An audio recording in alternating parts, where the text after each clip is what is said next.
Para los pueblos y comunidades indígenas, que constituían la mayoría absoluta de la población del Reino de la Nueva España, la independencia política proclamada a principios del siglo XIX no significaba ni libertad ni igualdad, ni progreso ni democracia.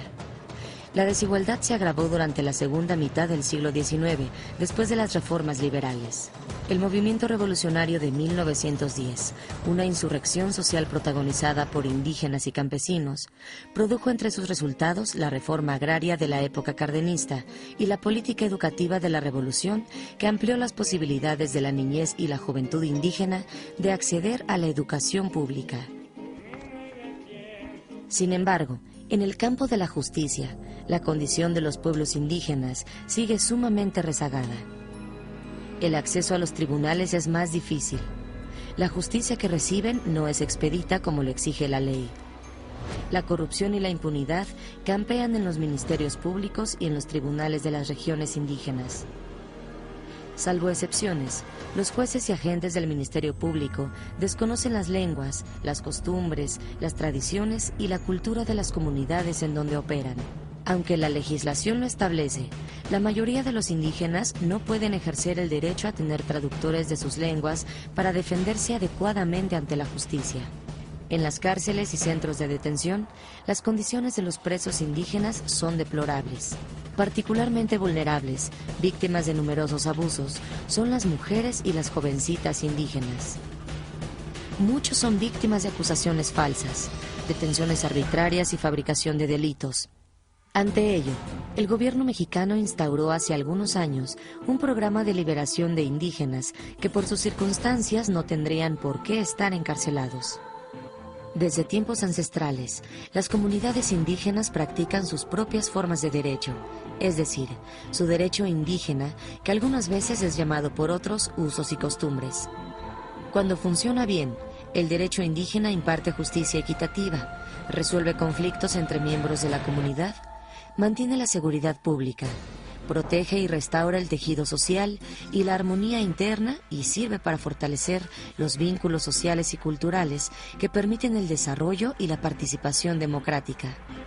Los festejos del bicentenario del inicio de la independencia y el centenario de la revolución son el momento para que los pueblos indígenas de México puedan ejercer libremente sus propias normas legales y puedan esperar y obtener, con igualdad y confianza, la justicia que durante tantos siglos les ha sido negada.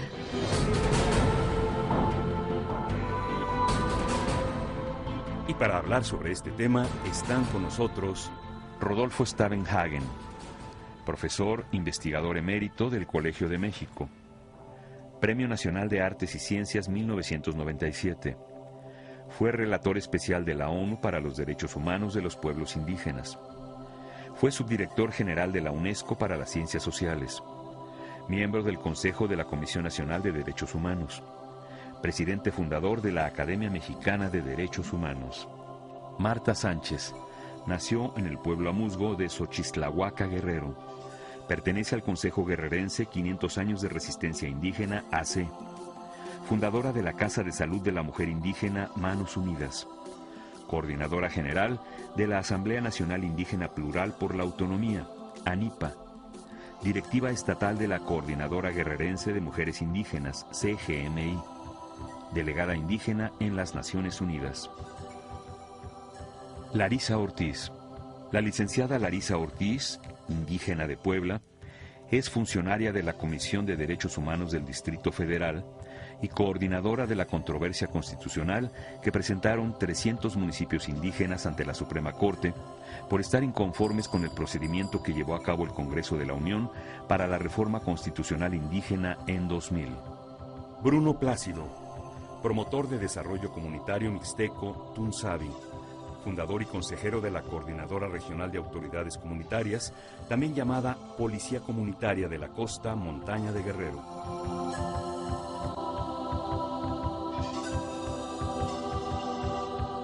Hola, bienvenidos a un programa más de nuestra serie sobre los pueblos indígenas hoy.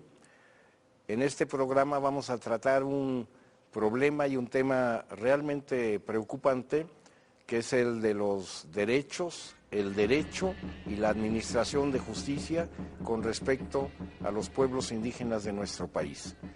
Tenemos infelizmente una larga historia en que la llamada justicia ha sido injusticia para los pueblos indígenas. Los estudios recientes que hacen los especialistas nacionales y extranjeros demuestran que sigue habiendo fuerte discriminación contra hombres y sobre todo mujeres indígenas en el sistema de administración de justicia a varios niveles. Sigue habiendo falta de acceso a una verdadera justicia para la mayoría de los indígenas en nuestro país, a pesar de que el acceso a la justicia pronta y expedita es un derecho humano constitucionalmente e internacionalmente establecido. Por eso vamos a hablar de algunos de los temas que esto implica para los derechos humanos de los pueblos indígenas en nuestro país, y vamos a tratar, comenzando con precisamente la temática de la injusticia en la administración de justicia, con el problema del acceso a la justicia por parte de los pueblos indígenas, con el tema de las detenciones arbitrarias, el tema de la criminalización de las actividades de protesta social o actividades sociales en general, y tenemos personas especializadas en este tema que nos van a ilustrar sobre esta problemática. Yo iniciaría diciendo que, bueno, mi ser mujer y mi ser indígena es un proceso de identidad que tengo y que tenemos muchas mujeres en este país, que tenemos para poder avanzar de lo individual a lo colectivo y gozar de lo colectivo también y construir de lo colectivo para poder desde lo individual tener acceso a una vida plena, una vida fundamental y una vida no solo digna, sino una vida que garantice los derechos fundamentales. Y en este país, hablar de las mujeres indígenas en el proceso de la justicia es reconocer que ha habido un proceso de mucha injusticia encarnada en los rostros de mujeres, que ha costado vida de las mujeres, la seguridad de los pueblos indígenas. Creo que la militarización es un tema y es un problema actual en el cual las mujeres indígenas estamos pues siendo objeto de vejaciones, ¿verdad? Objeto de discriminación, objeto de violaciones sexuales, violaciones de derechos humanos encarnadas en los rostros y en las historias de las mujeres indígenas, no solo de hoy, sino del pasado y también del futuro inmediato, las nuevas generaciones que ya están viviendo estas violaciones individuales y colectivas. Es un proceso en construcción. La ciudadanía de las mujeres indígenas, a pesar que justamente estamos celebrando a nivel nacional o conmemorando el 57 aniversario del derecho femenino, para las mujeres indígenas todavía eso es una realidad en construcción, del cual pues se debe a muchas políticas del Estado, pero también a otras realidades que estamos transformando a nivel comunitario. Se oye decir con frecuencia que los indígenas son discriminados en el sistema de administración de justicia por factores culturales, porque algunos no hablan bien, no entienden bien el castellano, porque no conocen la justicia, como que si se le quiere echar la culpa a los indígenas por el hecho de que sean discriminados en el sistema de administración de justicia.